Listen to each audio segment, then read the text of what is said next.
Kabataan, anong pangarap mo? Ako, simple lang. Pangarap ko magkaroon ng pamahalaang nakikinig. Pangarap ko magkaroon ng pamahalaang may pananagutan. Pangarap kong magkaroon ng programang tumutugon sa aming mga kabataan. Ikaw, yun din ba ang pangarap mo? Ang magkaroon ng pamahalaang bukas at buong pusong nakikinig sa lahat? Sa pangunguna ng ating pamahalaang bayan, ang Local Youth Development Office ng San Mateo ay kaisa ninyo sa pangarap na ito, ang magkaroon ng pamahalang nakasentro sa mamamayan at nakikinig sa kabataan. Pamahalaang may tiwala sa kapasidad ng lahat upang magpasya ng programang angkop at naaayon para sa kanila. Sinisikap itong makamit ng ating opisina sa mga nagdaan nating konsultasyon kasama ang mga kabataan. Nariyan ang ating pagtitipon ng Kabataan 2023 na dinaluhan ng humigit kumulang sa 160 mga kabataan mula sa iba't ibang mga sektor. May mga estudyante, kabataang manggagawa, kababaihan, PWD, LGBTQ, artist, atleta, at iba pa. Nagkaroon din tayo ng mga serye ng pagsisiyasat at pag-alam ng pulso ng kabataan, online man o face-to-face, para mas mapagtibay pa ang ating mga datos. Naniniwala ang LIDO na ang bawat sektor ay may kanya-kanyang hinaing na dapat mapakinggan ng ating pamahalaan. Kaya't kinakailangang sistematiko at masinsinan ang pagkalap ng mga ito. Naging bukas ang mga datos na ito sa mga kabataang nakasama natin sa pagbuo ng balangkas ng Local Youth Development Plan. Magiging pundasyon ito ng 3 taong planong tutugon sa mga suliraning inilapit ng mga kabataan.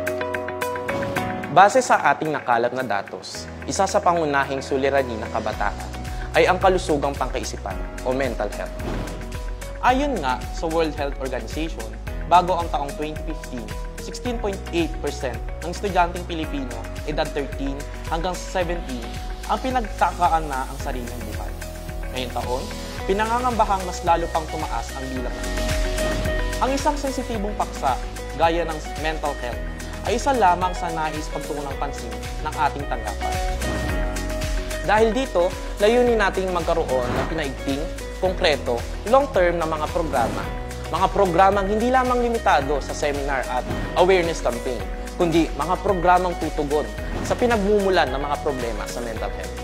Isa na rito ang Peer Mental Health Responder. Ito ay tao sa taong inisyatibo sa tulong ng mga kabataang sektor o volunteer bilang Peer Mental Health Responder. Bibigyan natin ng pagkakataon ang mga kabataan na malayang makapagpahayag ng kanilang nararamdaman upang maibsan ang kanilang mga dinadala.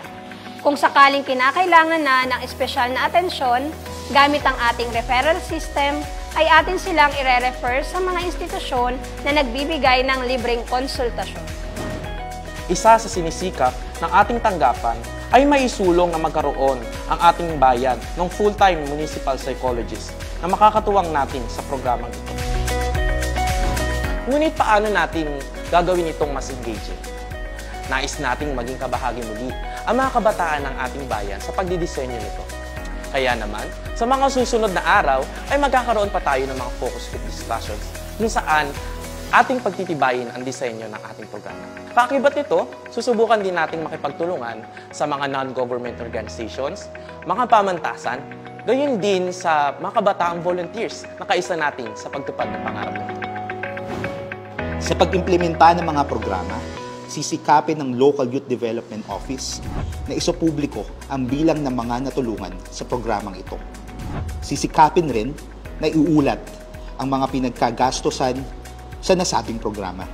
Dahil kung tutuusin, sa taong bayan galing ang perang naging dahilan upang maimplementa at maging matagumpay ang mental health programs dito sa aming bayan. Mahaba at magiging babosisi ang tatahakin nating landas upang tuluyang makamit ang isang pamahalaang bukas. Kailangan natin ang mga kabataan at iba pang sektor upang maisakatuparan ang pangarap na ito. Naniniwala ang Local Youth Development Office at Local Youth Development Council na sa kolektibong aksyon at plano, lahat tayo ay panalo.